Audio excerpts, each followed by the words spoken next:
Today I am going to show you how to delete all your Instagram posts at a single tick. First you open the Instagram application, then click on the profile icon. Then click on the three dots line.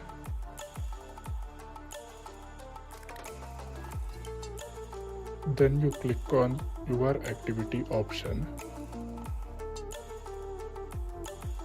Then you scroll down. Inside your content you shared section, you will see post option. Then click on the post option. Once you click on that, you will see your post. Click on the select option. Now you can select your all posts and you will delete your all posts at a single time.